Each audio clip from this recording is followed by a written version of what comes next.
Senator Romney, followed by Senator Stabenow. Senator Romney. Thank you, Mr. Chairman. It's appropriate that this hearing is being held during Academy Award season. I'm afraid what we do here is more Barbie than it is Oppenheimer. The public thinks we work on the budget, but we don't. You realize in the time I've been in this committee, we've never met privately.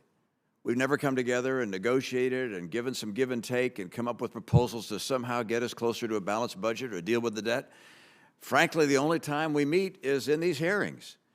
And if you've been watching over the 118th Congress, you realize that we've had 28 hearings before today. Do you know how many of those hearings have been on the budget? 2. Now, I'm concerned about the climate, but 14 of our hearings have been on climate change. For instance, the cost of oil dependence in a low-carbon world, how climate change is changing the insurance market, the real cost of fossil fuels, how the climate crisis threatens ocean industries. These are important topics. They just don't belong in the Budget Committee. This is a committee that's about performing, getting on stage and acting like we care about these things, but there's actually no work being done by this committee to deal with our budget and to deal with federal spending. Now, we pretend we're going to be bringing down the deficit, but the administration is comparing our spending to the COVID years. And any American knows that we spent a massive amount of money to deal with the COVID crisis and to help American families. And pretending like we're cutting the deficit when we're comparing to a COVID year is absurd. Now, people on both sides of the aisle, including economists, say that the increase in debt is unsustainable, that raising debt as a percentage of the GDP cannot go on forever.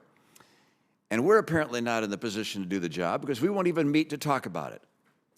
So my question is, does the administration support the idea brought forward by Senator Manchin and myself in our chamber, but also in the House by 2 leaders there, to put in place a bipartisan, bicameral commission to look at ways to see if we can't hold the debt as a percentage of the GDP at a constant level? Does the administration support that legislation?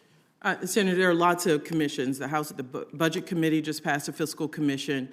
I won't pick amongst commissions that are flowing. Fine, but you think that's a good idea? But what I will say is it will take bipartisan solutions to deal with our fiscal path. We're putting a path forward here. I know you may not agree on our revenue proposals. But you see, in order to have a proposal that actually becomes law, it takes both sides to come together. I can put a proposal out there that I know has no chance of passing and pretend like I'm doing something responsible. The administration puts a proposal out it knows has no chance whatsoever passing because we have Republicans and Democrats. We have to come together and work together, but we don't. So look, it's this sleight of hand, which is look at all the things we're doing. We get a proposal that makes it work. You don't have a proposal that actually would get accomplished because you can't bring together both parties to do it. The sleight of hand, I mean, the president said the other night that these wealthy, I think billionaires he was describing, pay only 8% in tax. Well, what he didn't say was that he wasn't talking about an income tax. I mean, it was very disingenuous. A sleight of hand, again, Academy Awards worthy. He's not talking about the income tax they pay. He knows the income tax that those people pay is a very high rate, as it should be. He's talking about putting in place a tax on the increase in value of their assets, so-called unrealized capital gains. I don't know of any country in the world that does that. Do you? If I can talk about this in a way, if those unrealized... Are there any countries in the world that tax unrealized capital gains? Senator, if those unrealized gains are good enough to take to a bank to get hundreds of millions of dollars or billions in loans, I asked a different question, and I get to ask the questions that I want, and I hope to get a response from you. I don't believe there's any country in the world that taxes assets or unrealized capital gains. I believe France tried it for a while and found it was a disaster and gave it up. But the president's proposing doing it and telling the American people they're only paying 8%.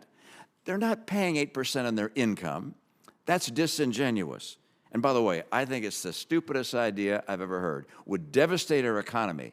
I'm not worried about how much money the billionaires are going to be paying in taxes. That's not my concern. It's the idea that we'd be transferring everything from the public markets into private assets that couldn't be valued easily.